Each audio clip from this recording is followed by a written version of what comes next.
Bonjour à toutes et à tous. Dans cette vidéo, nous allons explorer quelques manipulations nécessaires à l'utilisation du système d'exploitation Windows, spécialement Windows 10. Alors si vous avez un petit peu de difficulté ou de mal à manipuler Windows, cette capsule vous est bien destinée. Quand vous vous connectez à votre ordinateur, le premier écran auquel vous arrivez est l'écran principal, le bureau, qui est une zone de travail à l'écran fournie par Microsoft Windows et analogue à un bureau physique. En effet, comme dans votre vie au quotidien, vous déposez vos documents et les outils que vous utilisez souvent sur votre vrai bureau en bois ou en métal, le bureau de Windows vous permet la même chose en vous permettant de déposer les applications, les dossiers et les fichiers que vous utilisez souvent. Nous allons revenir sur ça dans la prochaine capsule, mais maintenant nous allons nous concentrer sur le bas de cet écran. Alors ce que nous avons ici, c'est ce qu'on appelle la barre des tâches. Elle vous donne accès aux fonctions principales de Windows et surtout par le biais du bouton démarrer qui se trouve en bas à gauche de l'écran et qui vous permet d'arriver sur le menu principal de Windows. Ce menu va vous permettre de lancer la liste de tous les programmes installés sur votre ordinateur et en bas sur la gauche, il va vous permettre d'arrêter et de redémarrer votre machine. Autrement, ici sur la barre des tâches, nous trouvons tout d'abord le menu de recherche qui va vous permettre de faire une recherche de ce que vous avez sur votre ordinateur, que ce soit des documents ou bien des programmes. Si nous voulons par exemple chercher l'application Word, il suffit de taper Word sur le menu de recherche et le résultat arrive ici.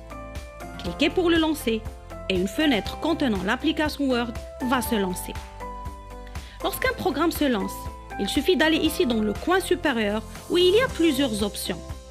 Par exemple, le premier bouton, il permet d'agrandir et de rétrécir la fenêtre. Celui-là, il permet de minimiser la fenêtre sur la barre des tâches. Et elle va rester ici jusqu'à ce que je clique dessus pour la relancer. Et le petit bouton sous forme de croix, il permet de fermer la fenêtre. Ici, nous avons toutes les fenêtres qui sont ouvertes et d'autres programmes qui sont mis en raccourci. Par exemple, si je clique sur le petit E, il va nous lancer le Microsoft Edge. Ce dernier est un navigateur web de Microsoft et qui va vous permettre d'afficher des sites internet, de télécharger des fichiers et de faire des recherches par exemple. Ici, j'ai les programmes qui sont lancés et qui tournent en arrière-plan. Pour les afficher, il suffit de cliquer sur la petite flèche. Vous pouvez ici par exemple trouver votre antivirus, les fonctionnalités réseau, ainsi de suite. Pour les rendre plus visibles, je peux les déplacer dans la zone visible ici. Comme je peux faire l'inverse et les masquer en les déplaçant vers la petite flèche. On trouve enfin un raccourci vers la langue de votre clavier, la date et l'heure. Et une petite icône pour les notifications qui vont venir quand un programme va émettre une nouveauté. Par exemple, un nouveau email qui arrive.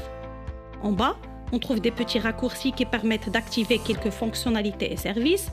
Par exemple, le Bluetooth pour connecter et déconnecter des périphériques via Bluetooth, pour l'éclairage, pour les fonctions réseau, ainsi de suite.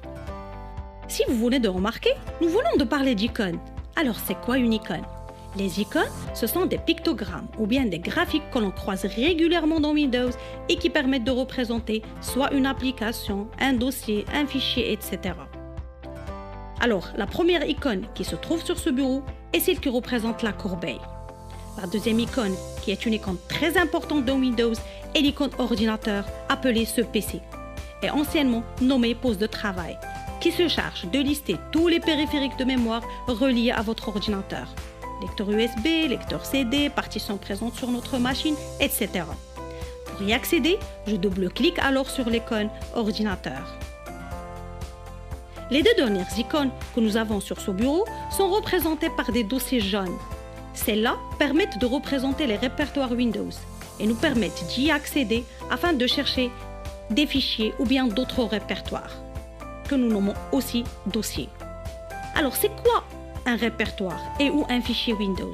Et c'est quoi la différence entre ces deux notions fondamentales à tout système d'exploitation? Ceci est l'objectif de la prochaine capsule. Mais avant de finir la vidéo, je tiens à vous parler de l'origine du mot Windows. Alors, comme on a vu dans la vidéo de l'historique de Windows, Windows a été le premier système d'exploitation de la société Microsoft à bénéficier d'une interface graphique lui permettant de représenter des fichiers, des dossiers et des programmes dans des boîtes ou bien de fenêtres appelées Windows en anglais. Cette visualisation était si caractéristique que Microsoft a jugé que nommer l'OS en y faisant référence était la meilleure chose à faire. Sur ce, c'est la fin de cette vidéo et au plaisir de vous rencontrer.